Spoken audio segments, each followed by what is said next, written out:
जय भीम, जय भारत, जय संविधान. बांधवांनो, पोलीस प्रशासनाकडनं वारंवार आपल्याला विनंती ते लोक करत आहे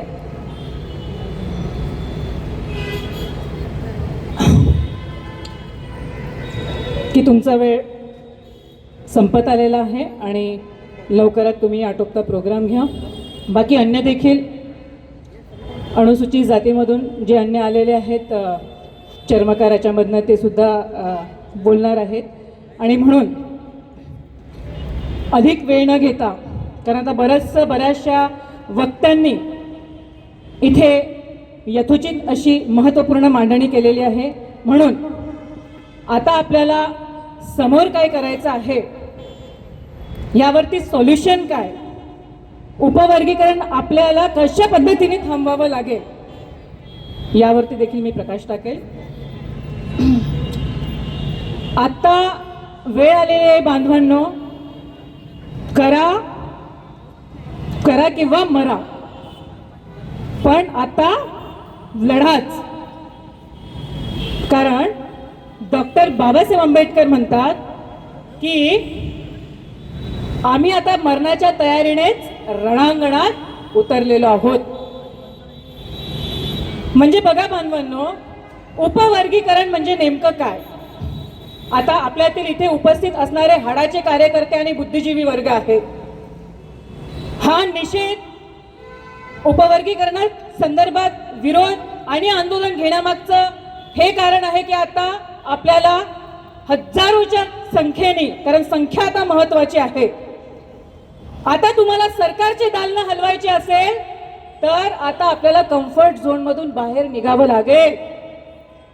न्यायालयीन लढाई सोबत रस्त्याची लढाई आपल्याला अधिक तीव्र, अधिक गतिमान, आणि हा लढा आपल्याला सुरूच ठेवावा लागेल, तोपर्यंत सुरू ठेवावा लागेल जोपर्यंत उपवर्गीकरण हे रद्द होणार नाही. उपवर्गीकरण म्हणजे कोट्यात कोटा आरक्षणला बदनाम करून आरक्षण याची शेवटी परिणती आरक्षण संपविण्यात होणार आहे. संपूर्ण भारत देशामध्ये जवळपास 1108 अनुसूचित जाती आहेत आणि त्या जातीला जवळपास 15% रिझर्वेशन आहे आणि महाराष्ट्रात 59 अनुसूचित जाती. आता महाराष्ट्राचा सुरू असल्यामुळे महाराष्ट्राचा आपण विचार करूया, ज्याला 13% रिझर्वेशन आहे. बांधवांनो, संपूर्ण भारत देशामध्ये 1108 ज्या जाती आहेत अनुसूचित संदर्भात, मग इतक्या जातींनी किती जातींनी उपवर्गीकरणाची मागणी केली, याचा जर अभ्यास आपण केला तर आतापर्यंत फक्त 7 आणि 8 जातींनी, बरोबर. आणि इतकं सिस्टमॅटिक महाराष्ट्रामध्ये उपवर्गीकरण करण्याचं षडयंत्र 2023 पासून, म्हणजे जो बार्टीचा तुम्ही अहवाल बघाल, त्याचा अभ्यास करणार तर संपूर्ण दोषपूर्ण तो अहवाल आहे. जवळपास 2 वर्षापासून आपण सर्व एकत्रित येऊन उपवर्गीकरणाचा विरोध करत आहोत, कारण याचे परिणाम आपण जाणून आहोत. उपवर्गीकरण करणे म्हणजे ब्राह्मणवाद आणि मनुवाद मजबूत करणे होय. ह्या व्यवस्थेला उपवर्गीकरण पूरक आहे. बरं, उपवर्गीकरण विभाजन आणि विषमता इथे जर वाढीस लावायची असेल म्हणून हे उपवर्गीकरण. आता बांधवांनो, 59 जातीमध्ये किती जातींनी याची मागणी केलेली आहे? फक्त एक जात. एक जातच वारंवार म्हणत आहे. बदर कमिटीचा रिपोर्ट येत आहे. तो रिपोर्ट कसा बनवला? जर बदर कमिटीला हे माहित आहे की 58 जाती समर्थनार्थ आहे उपवर्गीकरण होऊ नये म्हणून, आणि एकच जात वर्गीकरणाच्या समर्थनार्थ आहे, आणि बाकी ज्या 58 जाती आहेत त्या जर विरोधामध्ये आहेत, तर बदर कमिटीने अहवालामध्ये लिहावं ना, मेजॉरिटी इज द लॉ, आणि आम्हाला कामी लावून दिलं. म्हणजे बघा, ह्या 5 दिवसामध्ये आमचा जो समाज आहे, ज्या महापुरुषांच्या जयंती आला 10 आणि 14 एप्रिल, जेव्हा आपण अत्यंत आपल्या महामंडळाच्या जयंती करण्यामध्ये व्यस्त असतानाच 10 एप्रिलला हरकती मागविल्यात. बरं, किती घाईगडबड आपली झाली. म्हणजे केवढा जागृत अजूनही आपला समाज आहे. जयंती, आम्ही जयंती प्रिय तर आहोत, पण आम्ही आमचे अधिकार विसरलेलो नाही आहोत. आम्हाला हे षडयंत्र कळून आलं आणि धडाधड ऑब्जेक्शन्स हरकती उपवर्गीकरणाच्या माध्यमातून बार्टीला पाठविण्यात आला. आता मला सांगा बांधवांनो, आता 2-3 दिवसापूर्वी न्यूज आलेली आहे, मला वाटते महाराष्ट्र टाइम्सने ती न्यूज दिलेली आहे की मोठ्या प्रमाणात म्हणजे उपवर्गीकरणाचा फटका महार जातीला बसणार आहे. कारण जास्तीत जास्त ईमेल्स कोणाचे प्राप्त झालेले आहे? मातंग कम्युनिटीचे. आता मला सांगा, यांचं असं म्हणणं आहे की आरक्षणाचा लाभच मिळाला नाही, अजूनही अज्ञानता तिथं आहे. तो इतका सुशिक्षित पुढारलेला की ईमेलमध्ये टेक्नॉलॉजीमध्ये इतका पुढे राहिला की आपल्याही पेक्षा जास्त ईमेल्स पाठवतील. षडयंत्र हे समजून घ्या. पहिलीच असंविधानिक त्यांनी प्रक्रिया कुठली केली? आपल्याला परंपरा लाभलेली आहे. संविधान आलं तेव्हापासूनचा, म्हणजे जेव्हा संविधानाचा ड्राफ्ट तयार झाला तेव्हा सर्वात आधी भारतीय जनतेच्या अभ्यासासाठी तो ड्राफ्ट सार्वजनिक पब्लिक डोमेन मध्ये करण्यात आला. ही आपली परंपरा आहे. तुम्ही साधं संविधानाचं पालन करू शकत नाही, तुम्ही लपून ठेवता तो अहवाल. तो अहवाल सार्वजनिक न करताच तुम्ही हरकती मागवता. म्हणजे काय, आमची काही टिंगल उडवणं सुरू आहे? आता काल परवाचं, मला वाटते कालचंच, ज्या गृहमंत्र्यांची जबाबदारी संपूर्ण महाराष्ट्र सांभाळायची आहे त्यांना प्रश्न विचारला असता की उपवर्गीकरण संदर्भात महाराष्ट्रातलं वातावरण खूप मोठ्या प्रमाणात पेटलेलं आहे, ह्याबद्दल तुमचं मत काय? उत्तर काय देतात? आम्ही हरकती मागवलेल्या आहेत आणि शेवटी सर्वोच्च न्यायालयाचा निर्णय आहे, त्याच्यामुळे हरकती मागवल्यानंतर त्याचा विचार करू आणि नंतर सुप्रीम कोर्टच्या निर्णयावरती अंमल करू, असं एकूणच अप्रत्यक्षपणे त्यांनी बोलून दाखविलं. आता मला सांगा, म्हणजे सुप्रीम कोर्टचं जजमेंट पलटवलंय. बरं, 2004 ला जी चिन्नया वर्सेस आंध्र प्रदेश वरून जी केस आली त्याच्यामुळे स्पष्ट सांगितलं की हा होमोजिनियस समुदाय आहे, हेट्रोजिनियस नाही, आणि तुम्हाला या समुदायाला वेगळं करता येणार नाही. कारण आधार कुठला आहे याचा? डिस्क्रिमिनेशन आणि अनटचेबिलिटी. म्हणून बाबासाहेबांना ही विजन माहिती होतं बरं, की हा डाव 1939 ला ठक्कर बाबा कमिटी, तुम्हाला माहिती असेल, बाबासाहेबांवरती जेव्हा आरक्षण देण्यात आलं, म्हणजे 1919, 1927, 1930, 1932, मी थोडं फास्टमध्ये घेत आहे, आरक्षण दिलं असताना कोणाच्या पोटामध्ये दुखलं? सर्वात आधी ब्राह्मणवाद्यांच्या. हरिजन महासंघ स्थापन केला होता आणि अस्पृश्यांचे पुढारी कोण? गांधी. आमच्या मोहगावच्या महिलांनी परिषद घेतली, म्हणजे घालायला कपडे नाही, खायला भाकरी नाही, आणि टेलिग्राम पाठवतात आमच्या महिला कुठे? गोलमेज परिषदेमध्ये, आणि सांगतात की आमचे पुढारी हे डॉक्टर बाबासाहेब आंबेडकर आहे, अस्पृश्यांचे. गांधीजी गेले असते तर मिळालं असतं का?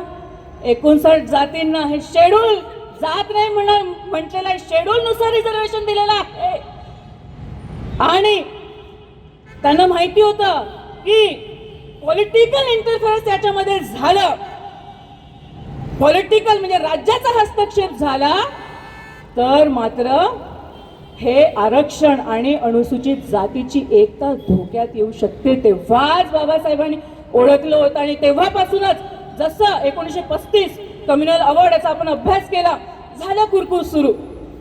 कुठल्या कुरकुर? ते लोक तक्रारी करतात की महाराज जात एकटे रिझर्वेशन खात आहे. डॉक्टर बाबासाहेब आंबेडकरांनी 1939 ला रोहिणी परिषदमध्ये सांगितलं, रोहिदास परिषदमध्ये, की बघा, महार हा संपूर्ण अस्पृश्य जातीचा विचार करतो, कारण तो चळवळ करतो, मेहनत करतो आणि पुढे जातो. जे चळवळ करणार नाही ते मागे राहतील. आणि म्हणून वेळीच तुम्ही हा ब्राह्मणी कावा तुम्ही समजून घ्या. हे गुलाम बनवण्याचं षडयंत्र हे बाबासाहेबांचं पोट आहे. आणि म्हणून बाबासाहेबांनी म्हटलं की अस्पृश्यता होमोजिनियस हा समुदाय आहे, हा हेट्रोजिनियस नाही, याला वेगळं करू शकत नाही अंडर आर्टिकल 341. मला सांगा, हे जे जजमेंट आहे, म्हणजे जिथे चिन्मयाचं जजमेंट म्हणतं की अनुसूचित जातीला हा होमोजिनियस आहे, तुम्ही वेगळं करू शकत नाही, मग आता ह्यांना दविंदर सिंगचं जजमेंट म्हणजे पलटवायचं होतं. बघा कसं सिस्टमॅटिक. इंदिरा आसवार 2023च्या अहवालानुसार 2023ला अहवाल तो, आणि त्याच्यानंतर 1 ऑगस्ट 2024ला 7 जजेस बनाम 6 बनाम 1. म्हणजे त्या जस्टिस त्रिवेदी म्हणतात की हे संविधानाला अनुसरून नाही, हा राष्ट्रपती आणि संसदेचा अधिकार आहे. एकदा सूची बनल्यानंतर राष्ट्रपतीला देखील त्याच्यामध्ये हस्तक्षेप करता येत नाही, तर संसदच त्याच्यामध्ये हस्तक्षेप करू शकतो. तरी सुद्धा सुप्रीम कोर्टने कंटेम्प्ट ऑफ कॉन्स्टिट्यूशन आपण म्हणू शकतो. बघा, कुठलाही निर्णय आल्यानंतर तमाम भारतीय जनतेला त्याची समीक्षा करण्याचा अधिकार भारतीय संविधान देतो. बरं, त्याच्यामुळे घाबरण्याची गोष्ट नाही. तुम्ही आम्ही त्याची समीक्षा करू शकतो, आणि समीक्षा अंती आपल्याला हे दिसून येतं की हे जे जजमेंट आलेलं आहे ते पूर्णतः असंवैधानिक आहे, आणि असंवैधानिक असल्यामुळे हे जे जजमेंट आहे, आता उपवर्गीकरण थांबवायचं असेल तर आपल्याला संसदेमधून बिल पास करावं लागेल. तुम्हाला माहिती आहे ना, ॲट्रोसिटीचा हल्ला, ॲट्रोसिटीच्या कलमा कशा कमजोर करण्यात आल्या होत्या, मग तो निर्णय आपण कुठून आणला होता? सुप्रीम कोर्ट म्हणजे काही सर्वोच्च नाही. सुप्रीम कोर्टची जबाबदारी आहे संविधानाचं प्रोटेक्शन करणं. जर सुप्रीम कोर्टच प्रोटेक्शन करत नसेल तर जनतेला संविधानाचं संरक्षण करण्यासाठी रस्त्यावर उतरावं लागेल. अनुसूचित जातीचा निर्णय आणि भविष्य ठरवणारे म्हणजे काय ते 6 जजेस नाही, ते काही आमचं भविष्य ठरवू शकणार नाही, म्हणजे त्यांना काही इतका पूर्ण अधिकार नाही. आणि म्हणून हा जो निर्णय आहे हा असंवैधानिक आहे, तो घटनेला अनुसरून नाही आहे. आणि ह्या 500 पेक्षाही जास्त पणाच्या असणाऱ्या जजमेंटमध्ये आमचे माजी मुख्य न्यायाधीश म्हणतात, पॉइंट नंबर 268 मध्ये काय, की जे उपवर्गीकरणचा विरोध करतात त्यांची स्थिती म्हणजे ट्रेनमध्ये बसणारे जे डबे आहेत तिथे ते बसतात, आणि दुसऱ्यांना जे प्लॅटफॉर्म वरती उभे आहे त्यांना ते आतमध्ये शिरू देत नाही. काय उदाहरण दिलंय? तुम्ही प्लॅटफॉर्म पर्यंतचं तिकीट घेतलं, पण तुम्हाला ते आरक्षण मिळवण्यासाठी ती पात्रता तर निर्माण करावी लागेल की नाही? 5वी नापास 7वी नापास बांधवांना रिझर्वेशनचं बेनिफिट मिळणार आहे का? ह्या सगळ्या गोष्टी आपण विचारात घेणं आवश्यक आहे बांधवांनो. निराश होण्याचं कारण नाही आहे. आज आंदोलन घेण्याचं उपवर्गीकरणाच्या विरोधी याचा ह्यामागे एकच उद्देश आहे की आता आपल्याला ही लढाई एकतेने लढावी लागेल, आणि जेवढी संख्या जास्त तेवढं हे सरकार झुकेल. आणि म्हणून आता खऱ्या अर्थाने वेळ आलेली आहे लढण्याची. आपल्याच व्यक्तीने आपल्याला कामाला लावलं की नाही, म्हणजे केवढं अडचणीत आणलं बांधवांनो. ज्या डॉक्टर बाबासाहेब आंबेडकरांनी हाडाची काढाने रक्ताचं पाणी करून प्रचंड संघर्ष करून या अनुसूचित जातीला एकतेत बांधलं, एक सूत्रामध्ये बांधलं. कारण थर्ड पॉवर म्हटलेलं आहे आपल्याला अनुसूचित जातीला. थर्ड पॉवर याचा अर्थ काय? तुमच्यात एवढा पॉवर आहे या व्यवस्थेला झुकवायचं. आणि म्हणून सामाजिक दबाव या अनुसूचित जाती जर एकत्र राहिला तर या सामाजिक दबाव बनवतील, आणि त्याच्यामुळे जे जाती व्यवस्था मजबूत होण्यासाठी हा जो मनुवाद सतत काम करत आहे ह्यांना आळा बसेल. म्हणून उपवर्गीकरणाने केवढी घाई. बरं याचिका करते महाराष्ट्र शासन होतं का? महाराष्ट्र सरकार होतं का याची का करते? अर्थातच नाही. तरी सुद्धा उपवर्गीकरण करण्याची घाई बघा किती. बांधवांनो, नुकताच कर्नाटकमध्ये उपवर्गीकरण झालं. ABC, आता ते कसं झालं त्याच्या खोलात मी जाणार नाही कारण वेळ अपुरा आहे. इतकंच म्हणेल, तुम्हाला उपवर्गीकरण झाल्यानंतर तिथे निराशा आली असेल. तुम्हाला वाटत असेल तेलंगणाला झालं, आता कर्नाटकमध्ये होईल.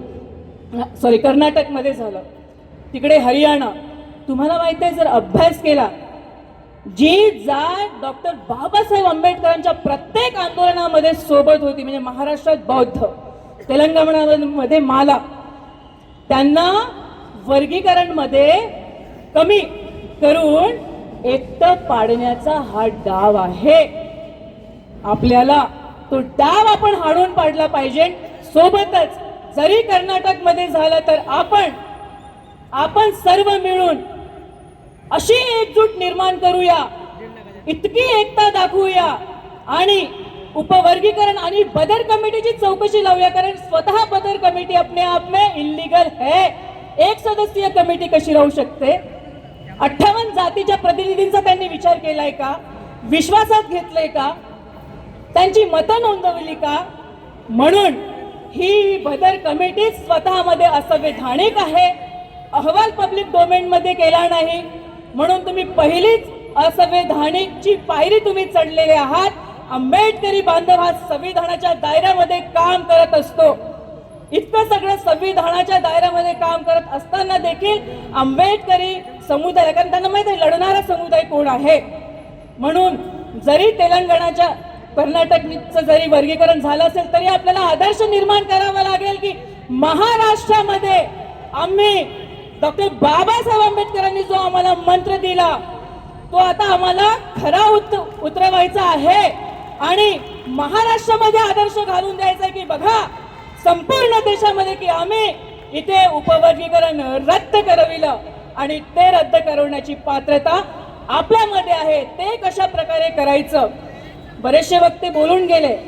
7 जजेसचं बेंच होतं, आपण लार्जर बेंच बसवू शकतो, पण त्याला पुलिस वारंवार विनंती करत आहे, हम आपके साथ हैं बहनों, डरो मत, क्योंकि ये जो उपवर्गीकरण है ये देश को बचाने का मुद्दा है. और जो उपवर्गीकरण चाहते हैं म्हणजे त्यांना कसं आहे ना, त्यांना शिकविण्यात आलं. बरं, जे मराठा आपले जे आंबेडकराईट मातंग आहे ते म्हणत नाही, हे ह्या ब्राह्मणवादी मनुवाद्या व्यवस्थेने निर्माण केलेले काही असे कार्यकर्ते आहेत जे सोशल मीडियावरती दिवस रात्र वर्गीकरणाच्या पोस्ट टाकत राहतात आणि म्हणतात की आमच्या हिस्स्याचं आरक्षण महारांनी खाल्लं, जेव्हा की त्याला काहीही आधार नाही.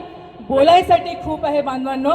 जाता जाता फक्त एकच सांगेल, डॉक्टर बाबासाहेब आंबेडकर नानकचंद्र तुला म्हणतात की नानक तू जा आणि माझ्या या बांधवाला सांग की मी जे काही हे मिळवलेलं आहे ते सुमार विरोध, संघर्ष आणि विरोधकांच्या सर्व टीका सहन करून मिळवलेला आहे. हा जर रथ तुम्हाला पुढे नेता आला तर स्वाभिमानाने तुम्ही पुढे तो न्या, पण कुठल्याही परिस्थितीमध्ये मात्र तो मागे आणू नका. बांधवांनो, ह्या जजमेंटमुळे हजारो वर्ष आपल्याच व्यक्तीने आपल्याला अडचणीत टाकून हा रथ मागे आणलेला आहे. ज्या बाबासाहेब आणि रमाईनी आपली पोरं गमाविली, त्यांच्या संविधानाचं 341 वाचविण्यासाठी आणि अनुसूचित जातीची एकता वाचवण्यासाठी उपवर्गीकरण थांबविण्याची वेळ आलेली आहे. घरातून बाहेर निघावं लागेल, लढावं लागेल. निश्चितच आपण बदर कमिटी ही रद्द करू शकतो आणि उपवर्गीकरण देखील रद्द करू शकतो. मरना तो एक दिन है ही. एका कवीने फार छान म्हटलेलं आहे की मैंने कब्रिस्तान में ऐसे भी लोगों के कब्र देखे हैं जिन्होंने इसीलिए संघर्ष नहीं किया ताकि वो मारे ना जाए. तर आता हे फक्त आपली सुरुवात आहे बांधवांनो. तुम्हाला प्रीतम दादा सांगतीलच, हा फक्त आंदोलनाचा पहिला टप्पा आहे. दुसरा टप्पा आपल्याला ह्याच महिन्यामध्ये शेवटी याच ठिकाणी नाही, आपण ते जागा सर्वांच्या सहमतीने आपण निश्चित करू आणि कोणीही नेतृत्व करणारा नसणार आहे. प्रत्येक इथे आलेला आंदोलनकारी बांधव हा प्रमुख असणार आहे आणि त्याचं नेतृत्व करणारा असणार आहे. आणि म्हणून 5 लाखाच्याही वरती या ठिकाणी संख्या कशी जमेल आणि समोरचं आंदोलन आपल्याला कुठे न्यावं लागेल? मग सांगा, कुठे न्यावं लागेल? कुठे न्यावं लागेल? हे संघभूमी आहे, इथेच आहे. आणि त्याच्यामुळे आपल्याला मोठ्या प्रमाणामध्ये लाखोंच्या जमावाने एकता आपल्याला दाखवावं लागेल. आणि हे सरकार निश्चितच आपल्या संख्येला घाबरेल आणि उपवर्गीकरण निश्चितच रद्द होईल. तुम्ही निराश होऊ नका, विश्वास ठेवा. एवढंच बोलते, इथेच थांबते. जय भीम, जय भारत, जय श्रीराम.